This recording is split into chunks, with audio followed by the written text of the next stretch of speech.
안녕하세요. 저는 평범한 40대 주부입니다.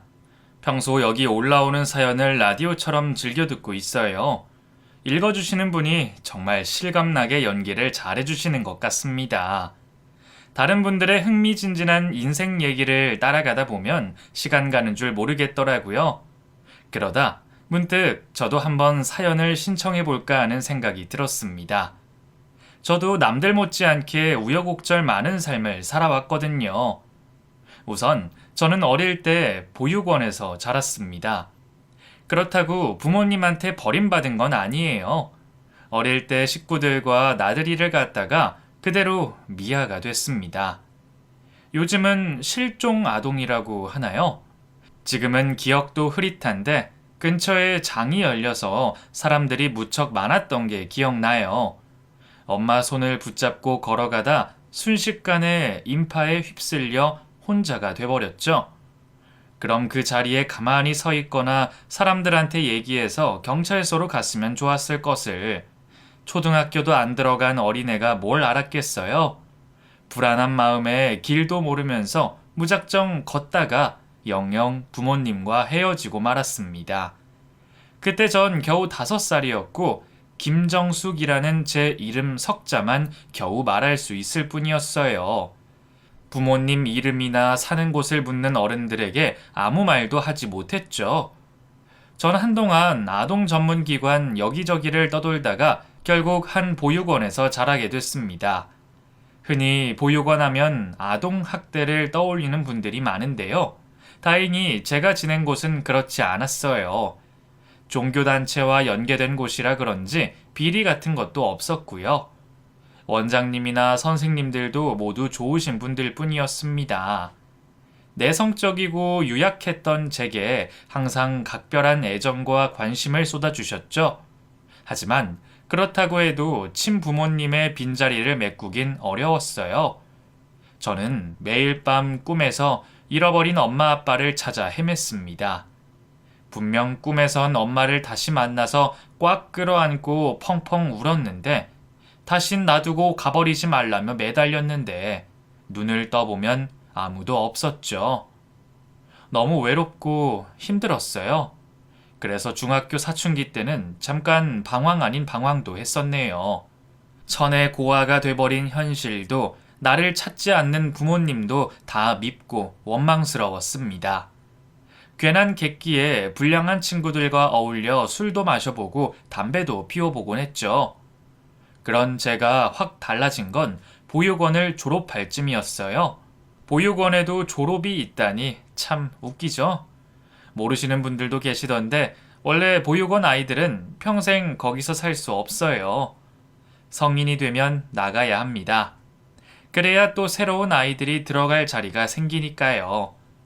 갑자기 홀로서기를 해야 한다니까 정신이 번쩍 들더라고요.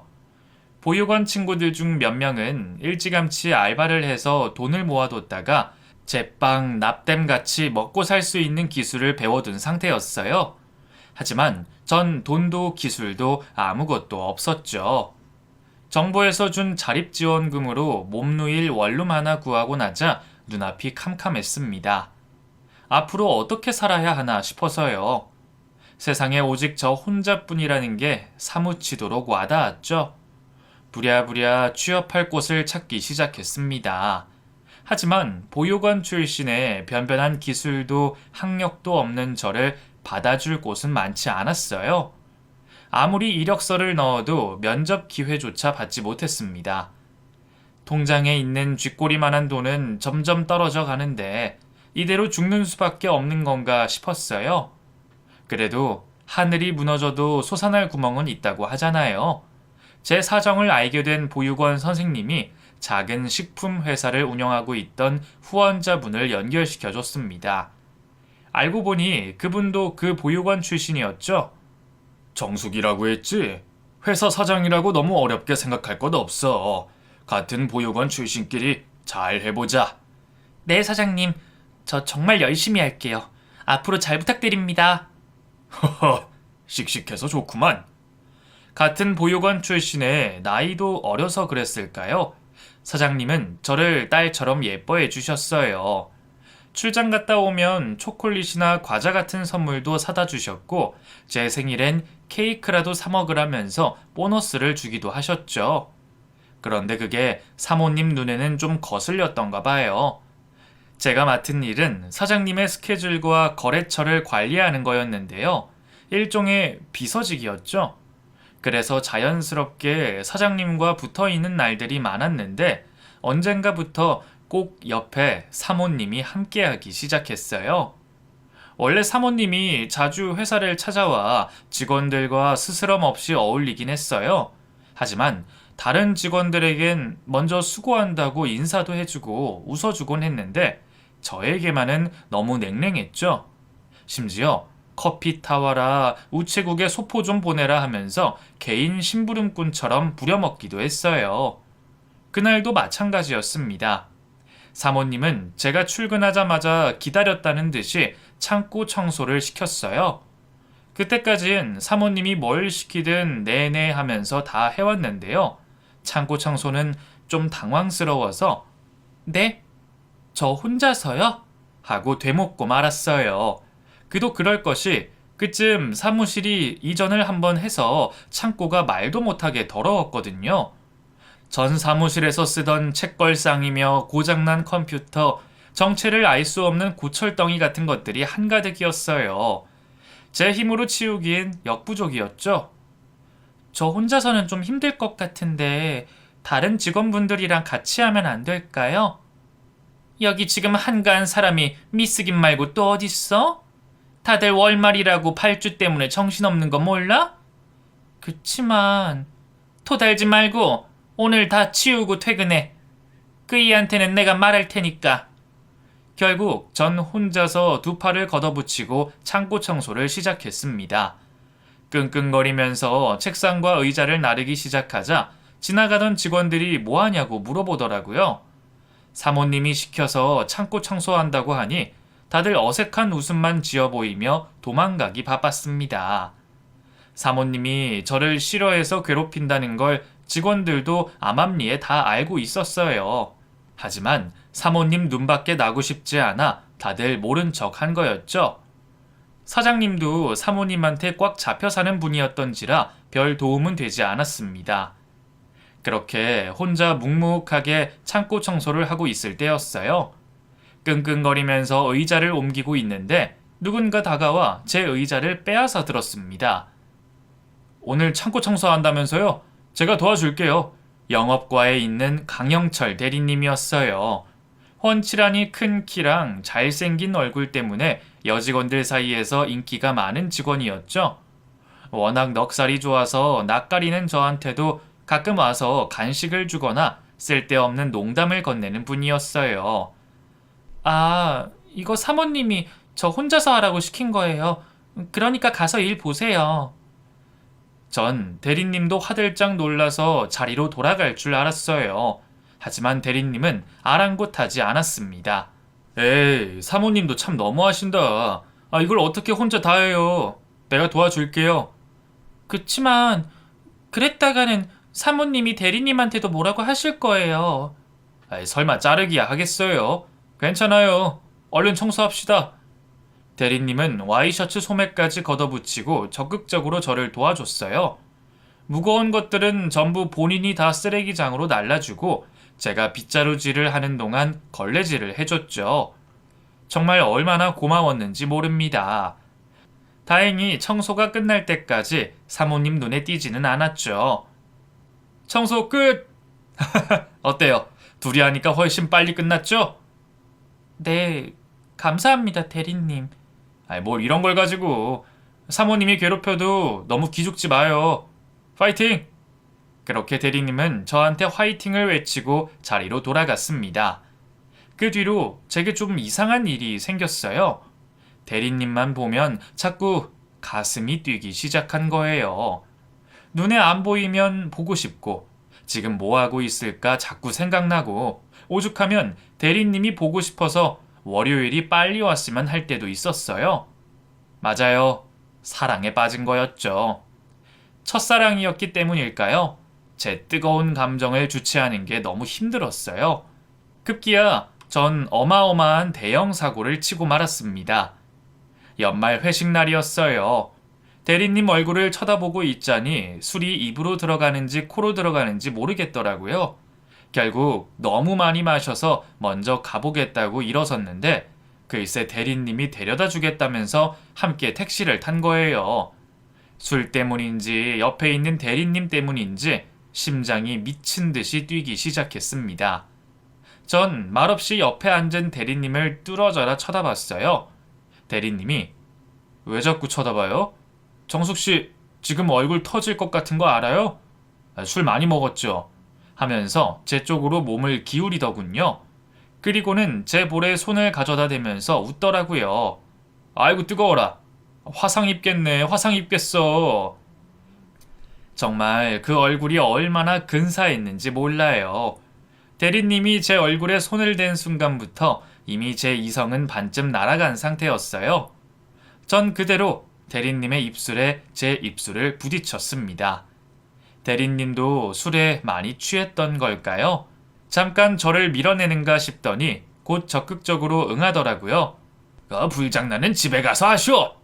보다 못한 택시기사님이 저희에게 한 소리 하실 정도였죠. 그 말에 저는 벼락이라도 맞은 것처럼 입술을 떼고 앞을 바라봤어요. 대리님을 어떻게 봐야 할지 모르겠더라고요. 그건 대리님도 마찬가지였는지 택시에 어색한 침묵만 맴돌았습니다. 저는 창피함에 집에 도착하자마자 허둥지둥 택시에서 내렸어요. 그리고 조심히 가시라고 인사했죠. 그런데 그대로 갈 줄 알았던 대리님이 택시에서 내리는 게 아니겠어요? 대리님, 왜 내리신 거예요? 목이 너무 말라서 그런데 물 한 잔만 줄래요? 제가 아무리 연애 경험이 없어도 그게 무슨 뜻인지 모를 만큼 순진하진 않았어요. 저는 그대로 대리님을 제 집으로 데리고 갔습니다. 그리고 뜨거운 하룻밤을 보냈죠. 대리님 품에 안겨 잠을 청하는데 얼마나 행복하던지. 늘 외롭고 허했던 마음이 이제야 따뜻한 무언가로 가득 채워지는 것 같았어요.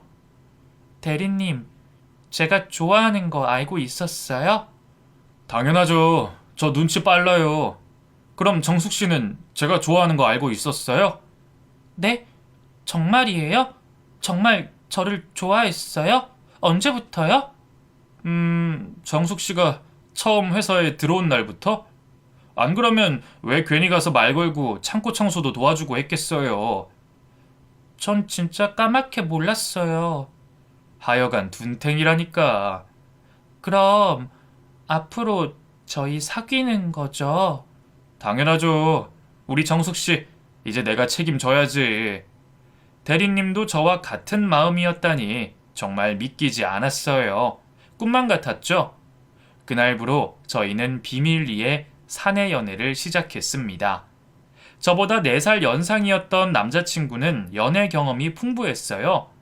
때로는 다정하고 부드럽게, 때로는 남자답고 강하게 저를 이끌어줬습니다.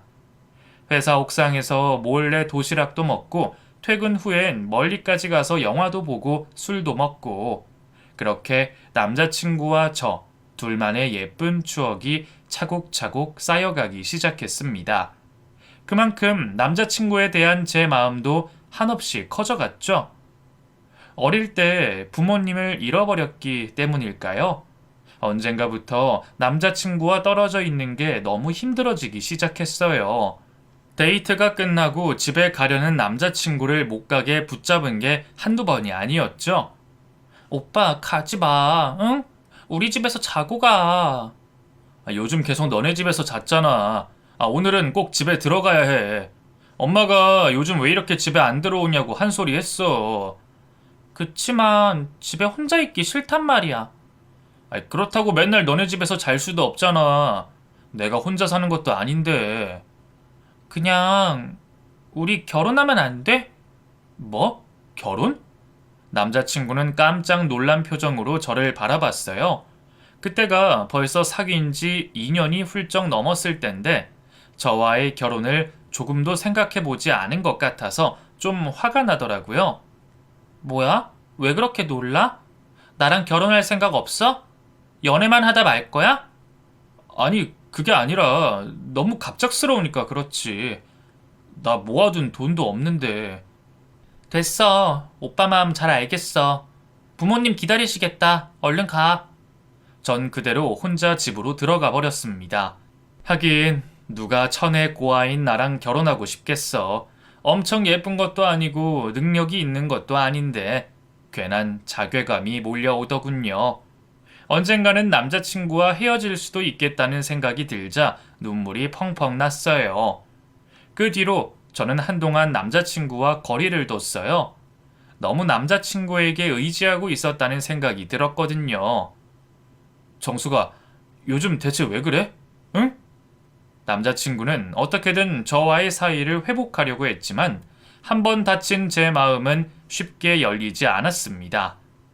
그렇게 며칠이 지났을까요? 남자친구가 할 말이 있다면서 퇴근 후에 커피숍에서 보자고 하더군요. 전 드디어 때가 왔구나 싶었어요. 남자친구가 이별을 말할 거라고 생각했죠. 그날 무슨 정신으로 일을 끝냈는지 모르겠어요. 퇴근 후 커피숍에 가니 남자친구가 먼저 와 있었습니다. 할 말이 뭔데? 일단 앉아봐. 줄 게 있어. 줄 게 있다더니 남자친구는 갑자기 벌떡 일어났어요. 그리고는 제 앞에 무릎을 꿇고 주머니에서 무언가를 꺼내 내밀었습니다. 맞아요. 프로포즈 반지였어요. 오빠, 이게 뭐야? 뭐긴 뭐야. 네 반지지. 내가 그동안 결혼 생각을 한 번도 안 했던 건 맞아. 근데 요 며칠 너랑 사이가 안 좋아지니까 알겠더라. 네가 나한테 얼마나 소중한 사람인지. 우리 결혼하자. 정수가, 네가 바라는 것처럼 한 침대에서 매일 같이 자고 매일 같이 일어나자. 너무 감동스러운 고백에 결국 저는 또 닭똥 같은 눈물을 뚝뚝 흘리고 말았습니다. 아무 말도 못하고 우는 제 손에 남자친구는 반지를 끼워줬어요. 맞춘 것처럼 손에 딱 맞더라고요. 그 다음 주에 저는 바로 남자친구의 부모님을 만나러 갔습니다. 남자친구에게 내색은 안 했지만 너무 긴장됐어요. 보육원 출신의 부모님도 없는 저를 받아들여 주실지 자신이 없었죠. 하지만 그런 걱정은 다 기우였어요. 남자친구의 부모님은 남자친구를 닮아서 자상하고 다정한 분들이셨어요. 특히 시어머니는 제 손을 꽉 붙잡고 앞으로 본인을 친엄마처럼 생각하라고 하셨죠. 혹시라도 결혼해서 영철이 저놈이 괴롭히면 나한테 다 말해요. 내가 혼내줄 테니까. 아니에요. 오빠가 저한테 얼마나 잘해주는데요. 그래도 같이 살다 보면 싸우는 날도 있을 텐데. 그럴 때 친정엄마가 많이 생각날 거예요. 그럴 땐 꼭 나한테 얘기해요. 같이 욕해줄 테니까. 저를 보며 어찌나 인자하게 웃으시던지 진짜 엄마가 생긴 것처럼 참 든든하더라고요. 결혼 준비를 할 때도 시어머니는 마치 친정엄마처럼 살뜰하게 저를 챙겨주셨어요. 남자친구가 엄마를 뺏긴 것 같다면서 질투를 할 정도였죠. 이듬해 봄, 저는 남자친구와 결혼식을 올렸습니다. 그리고 시가로 들어가 시부모님을 모시고 함께 살기 시작했어요. 남자친구도 저도 모아둔 돈이 별로 없기도 했고요. 무엇보다 제가 시부모님과 함께 살고 싶었어요. 부모님 없이 외롭게 자라서 그런지 식구들이 많은 게 훨씬 좋더라고요. 평일엔 남편과 같이 출퇴근하고 주말엔 시부모님을 모시고 가족 나들이를 즐기고 너무 행복했습니다. 이제 내게도 평생 함께할 가족이 생겼다는 게 믿어지지 않았죠. 하지만 행복은 길지 않았어요. 어느 주말, 볼 일이 있다면서 외출한 시부모님은 웬 낯선 남자와 함께 돌아왔습니다. 남편을 닮았지만 그보다는 훨씬 앳돼 보이는 남자였죠. 어머니, 이분은 누구세요? 그게 얘가 그동안 계속 병원에 있어서 소개를 못했는데 영철이 동생이다. 네? 남편한테 동생이 있었어요? 아니 왜 그동안 얘기 안 하셨어요? 결혼식에도 못 뵀는데. 아파서 병원에 있었다고 했잖니. 꼬치꼬치 캐묻지 말고 인사나 나누렴. 늘 인자하기만 했던 시어머니가 처음으로 제게 신경질을 내더라고요. 쭈뼛쭈뼛 다가가 도련님과 인사를 나눈 저는 곧 그 이유를 알 수 있었습니다. 도련님은 일반적인 20대 남자들과 달랐어요. 저를 보고 마치 아이처럼 우와, 형수님이다, 형수님 하면서 손뼉을 치더니만 머리카락을 잡아당기려고 했죠. 정말 얼마나 놀랐는지 몰라요. 차마 시부모님에겐 캐묻지 못하고 남편을 추궁하니 도련님이 지적장애와 자폐가 있다고 고백하더군요. 얼마나 놀랐는지 몰라요. 왜 그동안 말 안 한 거야? 엄마가 비밀로 하자고 했어. 어차피 평생 병원에 있을 텐데 굳이 말해서 뭐 하냐고. 근데 녀석이 병원을 너무 싫어해서 엄마가 거기 못 두겠다고 다시 데려온 거야. 미리 말 못해서 미안해. 화났어? 좀 당황스럽긴 한데 화난 건 아니야. 그래. 당신 고아인 거 가지고 우리 부모님이 뭐라고 한 적 있어? 따뜻하게 품어주셨잖아. 이번엔 당신이 그렇게 해주라. 그래, 알겠어.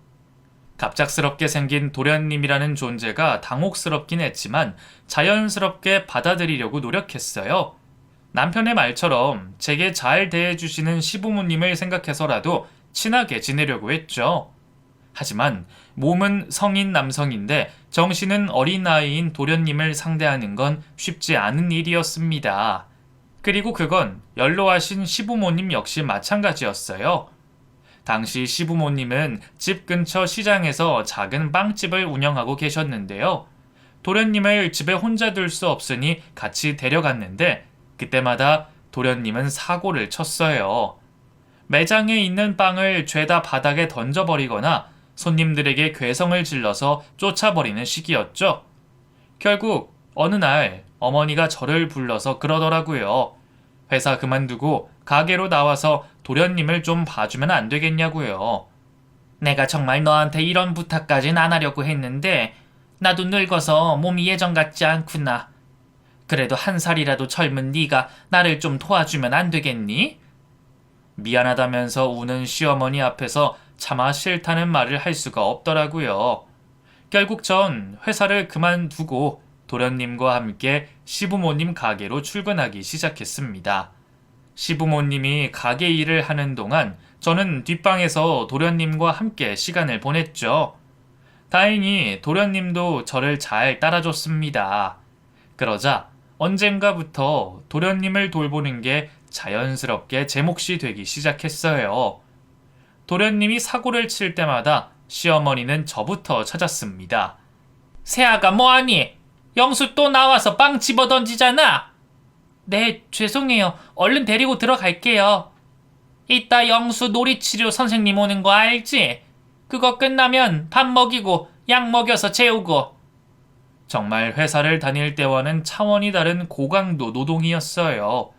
하루 종일 도련님 옆에 붙어서 밥 먹이고 옷 입히고 씻기고 남편에게 몇 번 힘들다고 말해봤지만 별 도움은 안 됐습니다. 미안해. 그래도 당신 아니면 누가 영수를 돌볼 수 있겠어. 조금만 더 고생해주라. 하면서 저를 달랠 뿐이었으니까요. 그래도 몸이 힘든 건 버틸 수 있었어요. 정말 견디기 힘들었던 건 언젠가부터 조금씩 달라지기 시작한 시부모님의 태도였습니다. 도련님이 온 뒤로 시어머니는 부쩍 짜증이 늘었어요. 제가 도련님 돌보다 조금이라도 실수를 하면 조심 좀 해. 이러다 우리 아들 다치기라도 하면 어떡하려고 그래? 네 아들 아니니까 어떻게 되든 상관없다는 거야? 하면서 날카롭게 쏘아붙이셨죠. 결국 참다 못해 제가 어느 날 어머니, 도련님 돌보면서 가게 일 한다는 게 얼마나 힘든지 아시잖아요. 제가 일부러 그런 것도 아닌데 조금만 너그럽게 봐주시면 안 될까요? 하고 부탁했죠. 그런데 그 말에 시어머니는 도리어 더 화를 냈어요. 지금 너 힘들다고 시위하는 거니? 천의 고아에 돈 한 푼 없는 너를 받아들여준 게 누군데? 어머니, 그건 저도 정말 감사하게 생각하고 있어요. 그럼 감사해야지. 평생 감사해야지. 우리 영철이 잘생겨서 부잣집 딸들이 얼마나 쫓아다녔는 줄 알아? 그런 우리 아들 꿀꺽해놓고 겨우 아픈 시동생 돌보는 걸로 생색을 내? 은혜도 모르는 것. 그 이후로 시어머니는 더욱 저를 모질게 괴롭히기 시작했어요. 가게가 힘들다는 이유로 알바생을 한 명 자르더니만 철판 닦고 쓰레기 치우는 잡일들을 제게 시키셨죠. 어머니, 이 많은 일을 도련님 돌보면서 저 혼자 어떻게 다 해요? 뭐, 네가 24시간 영수 돌보니? 영수 놀이치료할 때나 잘 때 하면 되잖아. 결국 전 도련님을 돌보면서 틈날 때마다 밀린 가게 일도 해야 했어요. 시아버지도 남편도 그걸 다 알면서 그냥 모른 척 하더군요. 괜한 분란을 만들고 싶지 않다는 거였죠. 시아버지는 그렇다 쳐도 남편이 그러는 건 정말 서운하더라고요. 저희 부부는 다투는 날들이 점점 늘어갔고요. 언젠가부터 정말 필요한 대화가 아니면 한마디도 나누지 않았습니다. 이혼도 고민했지만 용기가 없었어요. 저를 받아줄 친정이 있는 것도 아니고 다시 혼자가 되는 게 참 무섭더라고요. 그러던 어느 날이었어요. 도련님이 낮잠을 자는 동안 가게로 나와 식은 빵을 포장하고 있었죠. 그런데 어디선가 뜨거운 시선이 느껴지는 거예요. 고개를 돌려보니 시어머니 또래로 보이는 장년의 여성이었어요. 후줄근한 머리에 남루한 옷차림이 딱 봐도 돈이 없어 보이더라고요. 전 주방에서 빵을 굽고 있는 시아버지 눈치를 보다가 몰래 그 손님에게 다가갔습니다. 혹시 돈이 없어서 그러세요? 빵 몇 개 드릴까요? 돈은 안 받을게요. 네? 아니, 그런 게 아니라 아가씨, 혹시 나이가 어떻게 돼요? 네? 제 나이는 왜... 아니, 내가 아는 사람을 너무 닮아서 혹시 그 사람일까 하고. 그분이 뭐라고 더 말을 하려던 때였어요. 뒷방에서 시어머니가 나왔습니다. 새아가, 영수 깼다. 얼른 가봐. 저는 또 불호령이 떨어질까봐 얼른 뒷방으로 달려갔어요. 그리고 그 손님과의 일은 까맣게 잊고 말았죠. 그런데 그로부터 며칠이 지났을까요? 시어머니가 갑자기 저더러 가게에 나오지 말라고 하더군요. 도련님을 돌보려면 가게보다 집이 더 낫지 않겠냐면서요. 갑자기 그러는 이유를 알 수 없었지만 가게 일을 조금이라도 덜 할 수 있을까 싶어서 냉큼 그렇게 하겠다고 했어요. 하지만 역시 시어머니는 시어머니였습니다. 요즘 알바생이 통 안 구해져서 그 9시에 영수 채우고 가게로 나와서 철판이라도 좀 닦아줄 수 있겠니? 내가 하려고 해도 50견 때문에 좀 부탁할게. 부탁을 가장한 명령에 전 고개를 끄덕일 수밖에 없었습니다. 그렇게 낮에는 집에서 도련님을 돌보고 밤에는 가게로 나와서 철판을 닦는 야근 아닌 야근을 하기 시작했죠. 그 주 주말에도 전 불 꺼진 가게에서 혼자 철판을 닦았어요. 그날따라 양이 많아서 남편에게 도와달라고 전화를 했는데 받지 않더군요. 그쯤 친구들과 낚시하는 재미에 푹 빠져 있었거든요. 남편이란 놈은 지 취미생활 즐기면서 잘 살고 있는데 난 노예처럼 여기서 뭘 하고 있는 걸까 싶어서 갑자기 울컥하더라고요. 그런데 그때였어요. 갑자기 셔터가 올라가는 소리가 들리더니 누군가 들어오는 소리가 들리더군요. 혹시 도둑일까 싶어서 저도 모르게 카운터 서랍 밑으로 몸을 숨겼습니다. 가게에 비상벨이 있었거든요. 자, 들어와. 여기서 2차 하자고. 아유, 가게 좋네. 그 안주는 네가 만든 빵이냐? 누군가 했더니 시아버지와 동네 친구분들이었습니다. 자주 어울려 약주를 하시는데 2차를 하러 온 모양이었어요. 나가서 인사를 드려야 하나 어째야 하나 고민하는 사이에 시아버지와 친구들은 신명나게 술상을 차렸습니다. 이제 와서 나가 인사하는 것도 웃긴 상황이었죠. 결국 전 바닥에 쭈그리고 앉아 시아버지와 그 친구들이 가기만을 기다렸습니다. 그런데 시아버지와 친구들은 도통 갈 생각을 하지 않았어요. 이 차니까 금방 끝날 거라고 생각했던 건 제 오산이었죠. 어느새 그들은 고스톱까지 치면서 이런저런 수다를 늘어놓기 시작했습니다. 반쯤 졸면서 그 쓰잘데기 없는 얘기를 듣고 있는데 갑자기 제 귀에 며느리라는 단어가 확 꽂혔어요. 요즘 그 며느리는 왜 안 보여? 가게 일 돕지 않았나? 아, 그 집에 있어, 집에. 요즘 마누라가 가게로 못 나오게 하거든. 갑자기 왜? 그러자 시아버지는 한층 은밀하게 목소리를 낮췄어요. 이건 비밀인데, 우리 며느리 고아라고 했잖아. 근데 그 얼마 전에 친모가 나타났어. 뭐? 친모가 있었어? 그 왜 이 주변 자주 어슬렁거리던 아줌마 알아? 그 늘 똑같은 검은색 옷만 입고 다니는.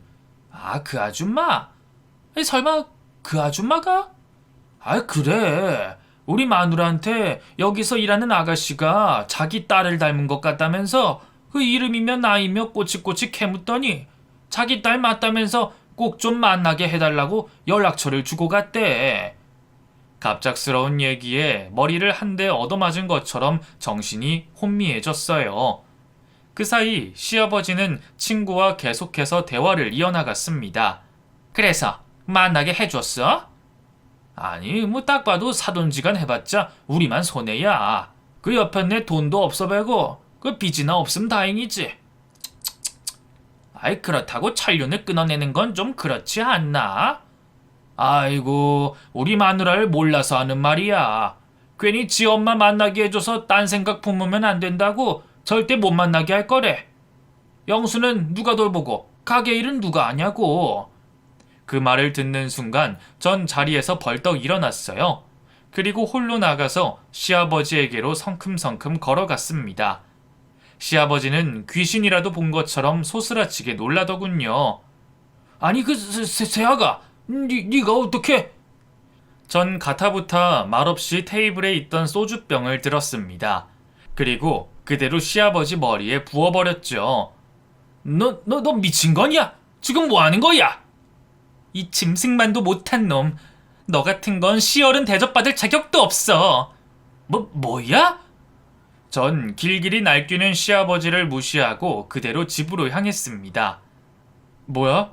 여보 어디 있다 왔어? 언제 돌아왔는지 거실에서 TV를 보던 남편이 저를 맞이하더군요.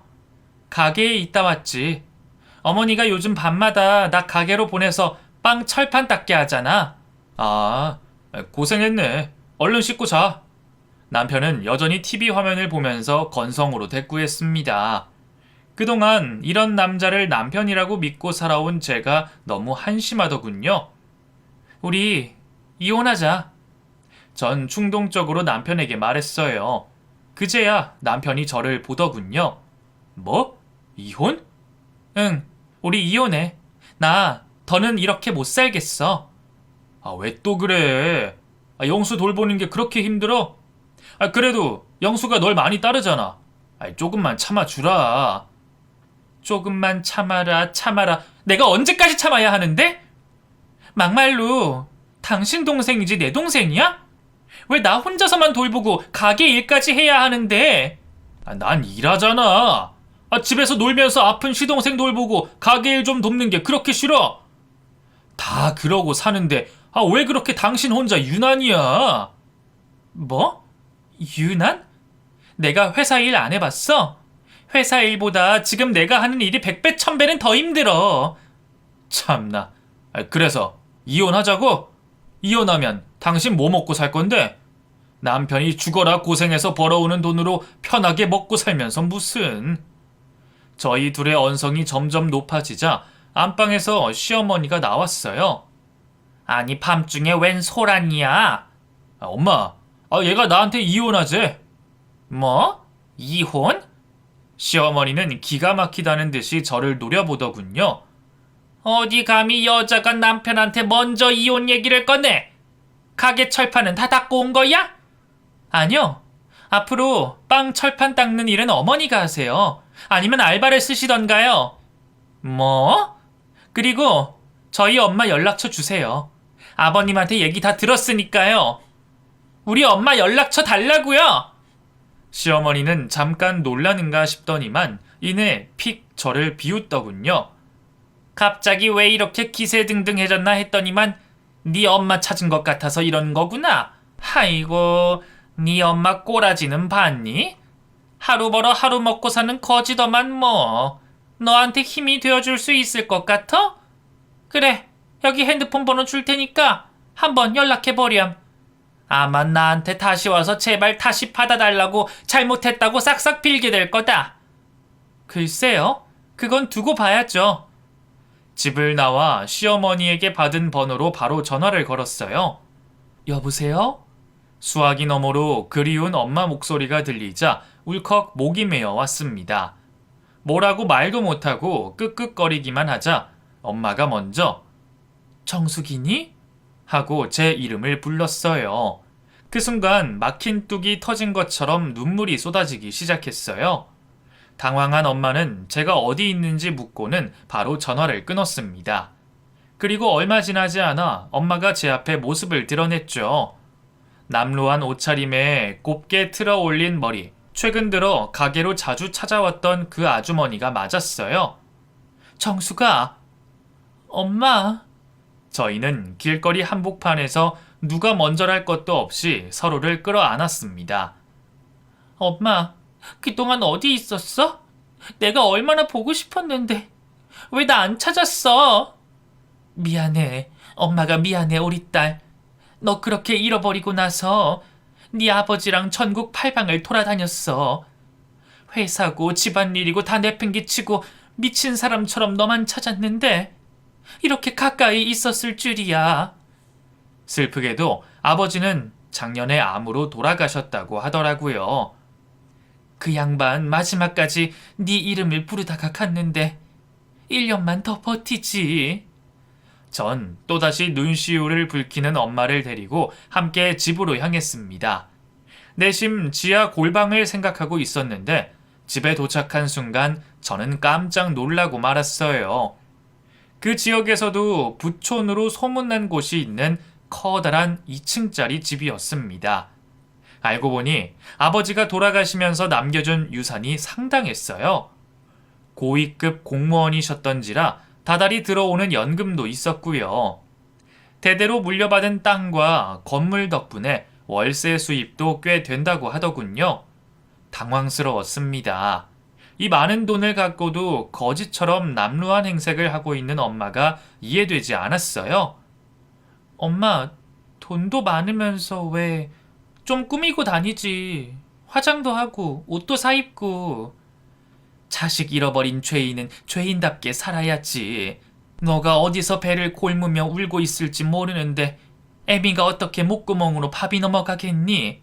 어떻게 등 따신 집에 누워 편히 두 발 뻗고 잠을 자겠어? 네 아빠 앞으로 나오던 연금에 상가 월세며 나중에 너 찾으면 다 주려고 한 푼도 안 썼어. 엄마 바보야? 왜 괜한 고생을 사서 했어? 나 잘 먹고 잘 자고 누구보다 잘 살았는데. 엄마는 안방도 아닌 작은 창고방에서 매트리스 하나만 깔고 생활하고 있었어요. 그 대저택에서 고작 저에 대한 죄책감 때문에 거지처럼 살아오셨던 거였죠. 본인 건강을 돌보지 않아서 허리며 치아 상태도 좋지 않았어요. 가슴이 미어지더군요. 전 엄마를 데리고 바로 병원부터 갔어요. 그리고 함께 미용실도 가고 백화점에서 옷이며 뭐며 쇼핑도 잔뜩 했습니다. 엄마는 저를 꾸며주느라 바빴고 저는 엄마를 꾸며주느라 바빴죠. 태어나서 하루에 그렇게 많은 돈을 써본 건 처음이었어요. 그 사이 시가에선 끈질기게 연락이 왔습니다. 제가 금방 꼬리를 내리고 돌아올 줄 알았는데 그렇지 않으니까 똥줄이 탄 모양이었어요.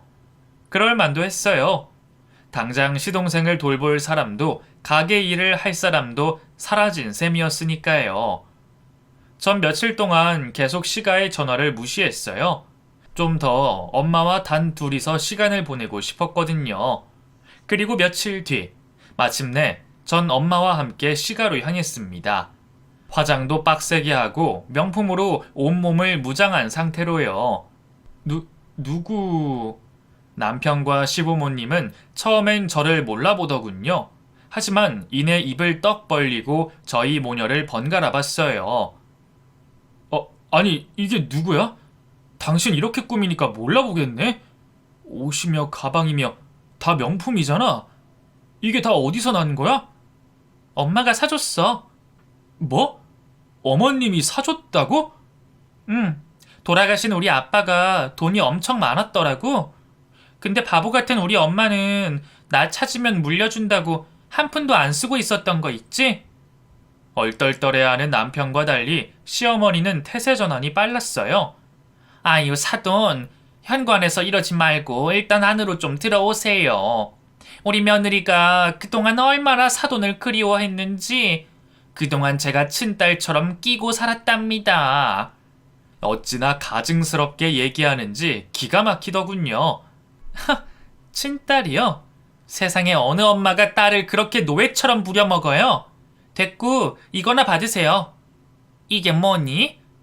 그동안 제가 이 집에서 노동력 착취당했던 거 계산한 서류예요. 1억도 넘는데 이제 형편아니까 다 받진 않을게요. 5천만 원만 주세요. 뭐? 돈을 달라고? 전 기막혀하는 시어머니를 무시하고 남편에게도 서류 봉투를 내밀었어요. 당신은 여기 이혼 서류에 도장이나 찍어. 오늘부로 변호사 통해서만 연락하자. 당신 진짜 나랑 이혼할 거야? 그동안 뼈 빠지게 일해서 돈 벌어온 게 누군데? 부자 엄마 생겼다고 바로 남편을 버리는 게 어딨어? 남편? 당신이 언제 나한테 남편이었는데? 뼈 빠지게 일했다고? 난 도련님 돌보랴 가게 일하랴 뼈가 부서져라 이랬어. 근데 당신은 내가 힘들다고 하면 언제 듣는 척이라도 했어? 어머님이 나 괴롭힐 때 한 번이라도 나서서 막아준 적이 있냐고! 내가 괜히 나서면 일만 커질까봐 그랬지. 내가 잘못했어, 여보. 화 풀어, 응? 이미 버스는 떠났어. 앞으로는 변호사 통해서만 얘기하자. 전 엄마와 함께 그대로 몸을 돌렸어요. 하지만 남편은 끈질기게 저를 붙잡았습니다. 여보, 내가 잘못했어. 무슨 이혼이야. 그동안 내가 소홀했던 거 인정할게. 이제야 나한테도 장모님이 생겼는데 효도할 기회는 줘야지, 응? 웃기고 있네. 우리 엄마 돈 없어 보인다고 무시할 땐 언제고. 됐으니까 변호사 통해서 이혼 서류랑 돈 5천만 원이나 보내. 그 뒤에도 남편과 시부모님은 끈질기게 연락해왔어요. 제가 어디 사는지 모르니까 찾아오진 못하고 문자와 전화로 계속 잘못했다. 한 번만 다시 기회를 달라 사정사정을 했죠. 그 꼴을 보고 있자니 지난 4년간 쌓인 묵혀있던 채증이 확 내려가는 것 같더군요. 돈 5천만 원을 받지 않는 조건으로 저는 남편과 시원하게 갈라섰어요. 엄마는 더 괴롭혀주지 그랬냐며 못마땅해 하셨지만 굳이 그럴 필요도 없었습니다.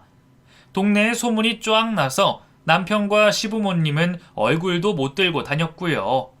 빵집도 얼마 못 가 망해버렸거든요. 지인에게 건너 소식을 들으니 남편은 시부모님과 동생을 봉양하느라 주말에 대리까지 뛴다더군요. 어차피 다시 볼 일 없는 사람, 그 뒤로는 신경을 끄고 살고 있습니다. 연락처도 바꿔버렸어요. 대신 전 엄마와 잃어버린 시간을 되찾느라 바쁘게 살고 있어요. 둘이 손 꼭 붙잡고 여행도 다니고 쇼핑도 하고 남부럽지 않은 모녀 사이로 지내고 있습니다.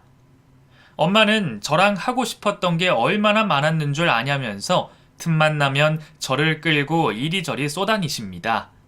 최근엔 요즘 젊은 친구들 사이에서 유행이라는 스티커 사진도 찍고 왔네요.